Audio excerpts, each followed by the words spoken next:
సొసైటీని అబ్జర్వ్ చేస్తుంటే చాలా బాధగా అనిపిస్తుంది. ఏ సంఘటన జరిగినా, ఏ వ్యక్తి మనకు దొరికినా, ఏ వస్తువు దొరికినా దాన్ని ఎన్కాష్ చేసుకుందామనే దృష్టి ఉన్నది తప్ప, ఒక పాజిటివ్ ప్రొడక్టివ్ ఇన్పుట్ ఇద్దాం, లేకపోతే నిజంగా న్యాచురల్గా హానెస్టీగా ఎవరికైనా సాయం చేద్దామన్న ఉద్దేశం చాలా తక్కువ మంది దగ్గర ఉంటుంది. నేను ఏ టాపిక్ మాట్లాడదాం అనుకుంటున్నంటే, కొంతమంది మానసిక పరిస్థితి సరిగా లేని వ్యక్తులు ఉంటున్నారు. సో వాళ్ళు తరచుగా మనకు ఊర్లలో కనిపిస్తూ ఉంటారు.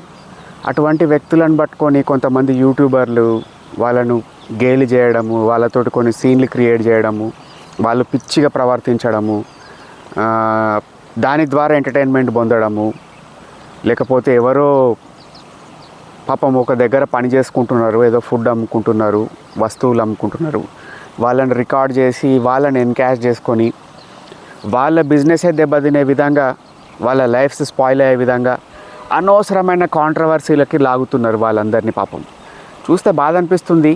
ఎవరినన్నా వాడుకోవాలన్నా కానీ దానికి లిమిట్ ఉండాలి కదా, మానవత్వం ఉండాలి. అది కూడా లేకుండా పోతుంది రాను రాను. సెకండ్ థింగ్ ఏంటిదంటే, యూట్యూబ్లో ఎట్లా ఒక సెన్సారింగ్ అనే ఆప్షన్ లేదు కాబట్టి అన్ని రకాల కంటెంట్ పెట్టేస్తున్నారు, అన్ని రకాల చెత్తను లేచేస్తున్నారు. చిన్నపిల్లలతోటి అబ్యూజివ్ గలీజ్ సాంగ్స్ చెప్పిస్తున్నారు. అసలు పేరెంట్స్కి ఏమవుతుంది అన్నది కూడా నాకు బాధ అనిపిస్తుంది. చిన్నపిల్లలతోటి పిచ్చి పిచ్చి పాటలకు డ్యాన్సులు, పిచ్చి పిచ్చి కథలు, వాళ్ళతోటి బూతులు మాట్లాడిపించడం. పాపులారిటీ కోసం ఏదైనా చేస్తారా? కొద్దిగానన్నా మనం ఆలోచించాలి కదా రెస్పాన్సిబిలిటీగా. భార్యాభర్తల మధ్యన గొడవలు రావడం చాలా సహజం. వాళ్ళకి ఏదైనా ఆర్థిక సమస్య ఉన్నా, మానసిక సమస్య ఉన్నా, ఇంటర్పర్సనల్ కమ్యూనికేషన్ సమస్యలు ఉన్నా, ఏమున్నా కానీ ఏదో రకమైన గొడవ అవుతుంది. దాన్ని మనం ఒక సీన్ క్రియేట్ చేసి, ఒక వీడియో షూట్ చేసి, వాళ్ళ జీవితాలను నలుగుట్లా పాడేసి దాని ద్వారా డబ్బులు పొందడం ఏంటిది? మనకు నిజంగా కన్సర్న్ ఉంటే మనం ఏం చేయాలి? కొన్ని గుట్టుగా చేయాలి కదా. వాళ్ళ జీవితాలను బయటపడేస్తే ఏమొస్తుంది? ఇంకొక విషయం ఏంటిదంటే, చాలామందికి రకరకాల పొలిటికల్ అఫిలియేషన్స్ ఉంటాయి.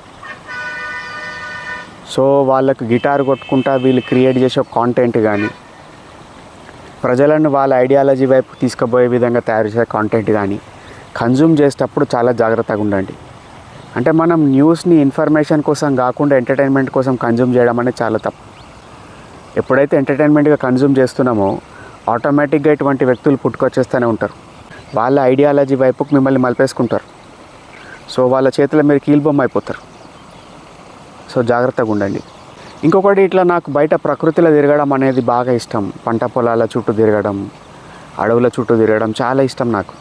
ఇక్కడికి వచ్చినప్పుడు ఇక్కడ నిలబడి షూట్ చేస్తుంటే నాకు చాలా బాధ అనిపిస్తుంది. ఇంత మంచి పంట పొలాలు వీటి మధ్యన ఎక్కడ చూసినా గ్లాసులు, చెత్త చెదారం, తిని పడేసిన ప్లేట్లు, పలగొట్టిన బీర్ బాటిల్స్. నిజంగా మీకు ప్రకృతి మీద ప్రేమ ఉంటే, దాన్ని ఆస్వాదించాలనుకుంటే నిజంగా మీరు ఏమన్నా కథలు పడుండి. కానీ పడ్డ తర్వాత దాన్ని ఇక్కడ పలగొడితే ఏమొస్తుంది? ఇక్కడ చెత్త చేసిపోతే ఏమొస్తుంది? తీసి బయట ఎక్కడన్నా వేరే కాడ చెత్త కుండీ లేదని డిజిగ్నేటెడ్ స్పాట్ ఉంటే అక్కడ వేస్తే అయిపోతుంది కదా. ప్రకృతి అందంగా ఉంటుంది కదా. ఇంకొకటి ఎవడైనా చూడడానికి వచ్చినోడు వాడు కూడా ప్రశాంతంగా ఉంటాడు కదా.